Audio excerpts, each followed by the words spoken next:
అన్నా తొందరగా కోర్టుకు పోనీ అన్నా. యువర్ ఆనర్, కేవలం ఫోరెన్సిక్ నివేదిక ఆధారంగా విరాట్ నిర్దోషి అని చెప్పడానికి ఆస్కారమే లేదు. ఎందుకంటే వేరే హంతకుడిని ఇంతవరకు అదుపులోకి తీసుకోలేదు. విరాట్ కాల్చిన బుల్లెట్ని కోర్టు వారి ముందు ఉంచలేదు. డమ్మీ రివాల్వర్ని ఎవరో మార్చారనే విషయంలో డిఫెన్స్ వారికి స్పష్టత లేదు. కాబట్టి ఇవన్నీ కోర్టు వారి విలువైన సమయాన్ని వృధా చేయడానికే కల్పించిన కట్టుకథలుగా భావించి నిందితుడికి తగిన శిక్ష విధించాల్సిందిగా కోరుతున్నాను. మీరేదైనా చెప్పదలుచుకున్నారా? యువర్ ఆనర్, విరాట్ కేసులో ఒక అమ్మాయి కీలకమైన సాక్ష్యాలు తీసుకుని వస్తున్నట్టు ఇప్పుడే మెసేజ్ వచ్చింది.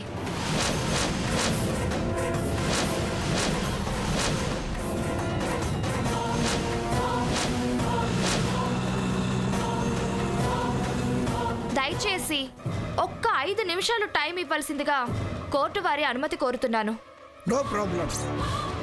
నిందితుడు నిరపరాధిని నిరూపించే సాక్ష్యాల కోసం కోర్టు ఎంత సమయమైనా కేటాయిస్తుంది.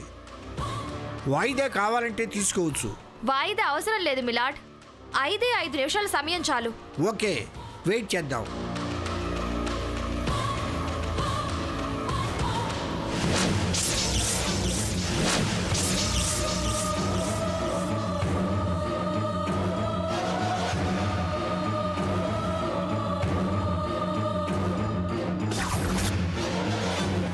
డౌటే లేదు, ఆ భూమే మెసేజ్ పెట్టినట్టుంది.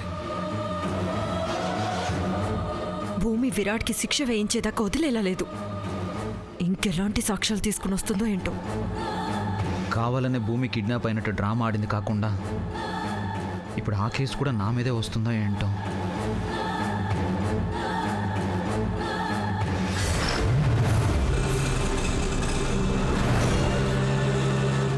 ఈ టైప్ ఎక్కడికన్నా? కోర్టు టైప్ కదా. కోర్టుకు వెళ్తావా? నిన్ను ఎక్కడికి వెళ్ళకుండా చంపడానికి వచ్చానే.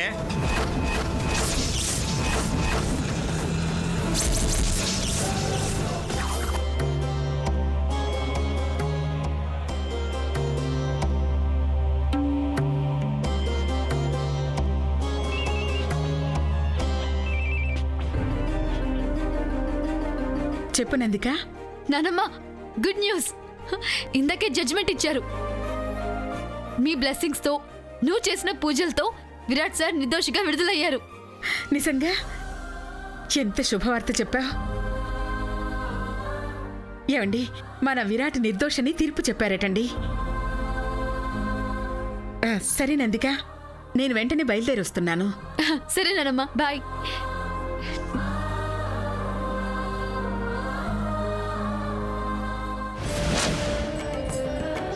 అంత అమ్మవారి దయ. ఈ పూజతో అమ్మవారు ప్రసన్నమై విరాట్ని నిర్దోషిగా విడుదలయ్యేలా చేసింది.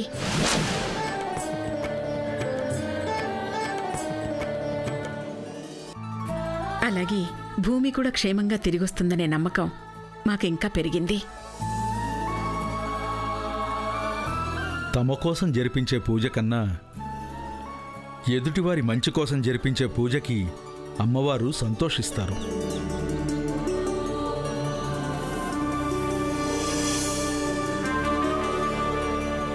సర్వే జనా సుఖినో భవంతు.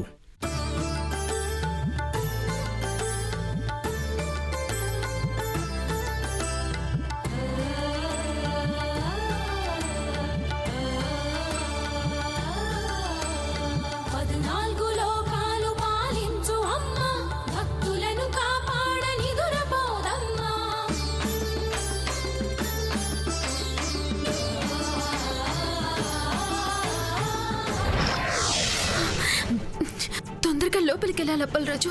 ఈ సాక్ష్యాలన్నీ సూయించి విరాట్ బాబు ఏ నేరం చేయలేదని రుజువు చేయాలా. ఆ బాబుకు శిక్ష పడకుండా చేయాలా. అబద్ధం చేసుకున్నందుకు క్షమాపణలు అడగాల. నా మీద కోపాన్ని పోగొట్టాలా. పదండి.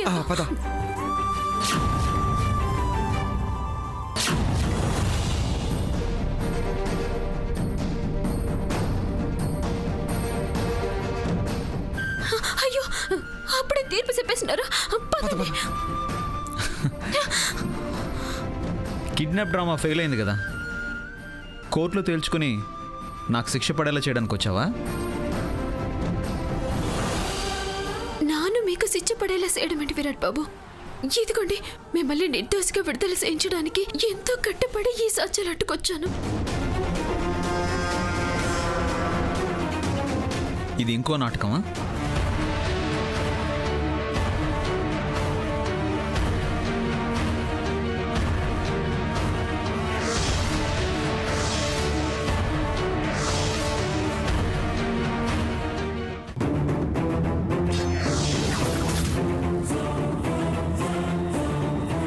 నాటకం కాదు విరాట్ బాబు, ఇదే నిజం. అప్పుడంటే కళ్ళారా చూసిందే నిజం అనుకొని కోర్టులో అదే చెప్పాను, కానీ నిజం అది కాదని వారం రోజులకి ఎంతే అర్థమైపోయినది. అందుకే మీకు శిక్ష పడకూడదని ఎన్నాళ్ళు సాక్ష్యాలు సంపాదిస్తా వచ్చాను.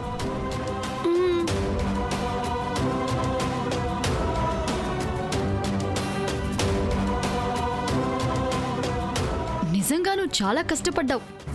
ఈ సాక్ష్యాలు చూపించి విరాట్ సార్కి ఉరిశిక్ష పడేలా చేయాలని ఈ క్షణం దాకా ఎంత కష్టపడ్డావో నీ మొహమే చెప్తోంది. అసలు నీకు శిక్ష పడేలా చేయాలే.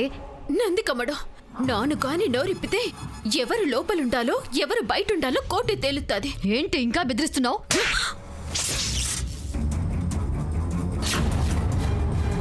మే, నువ్వు అసలు మనిషివేనా? ఇప్పటిదాకా భూమి తిండి తిప్పలేక ఎత్తుకుపోయిన వాళ్ళ దగ్గర నుంచి నానా కట్టాలు పడి సత్తా బతుకుతావత్తే మా భూమే మంచిది కాదంటావా?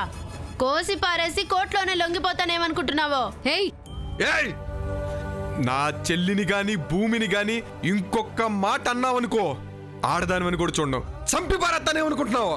ఏయ్, ఏంటి దౌర్జన్యం చేస్తున్నారు? నందికని ఇంకొక మాట ఎవరు ఏమన్నా సరే నాలుక చీరేస్తాను.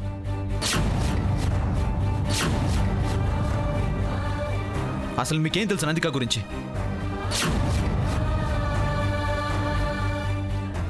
ఈమె మూలంగా నేను అరెస్ట్ అయ్యి జైలుకి వెళ్లాల్సిన పరిస్థితుల్లో ఉంటే అందరూ నాకు శిక్ష పడ్డం ఖాయమని డిసైడ్ అయిపోయాక ఆఖరి నిమిషంలో పెన్ డ్రైవ్లో సీసీ ఫుటేజ్ తీసుకొచ్చి చూపించి నన్ను నిర్దోషిగా విడుదల చేయించింది ఈ నందిక, తెలుసా?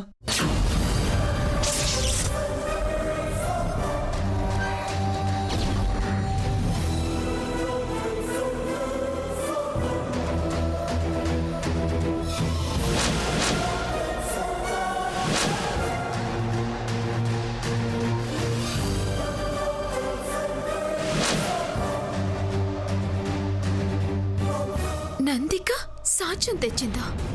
అది చూసి మిమ్మల్ని నిర్దోషని తీర్పు చెప్పారా? విరాట్ సార్ వచ్చారు. Welcome sir. Congratulations sir. Thank you. భూమే, ఆ పందిక మళ్ళా డ్రామాలు మొదలు పెట్టేసినాదే. నీకు నేనంటే ఇంత అభిమానం ఉంది అనుకోలేదు నందిక. నాకు మీరంటే ఎంత అభిమానం ఉందో మాటలో చెప్పలేను విరాట్ సార్.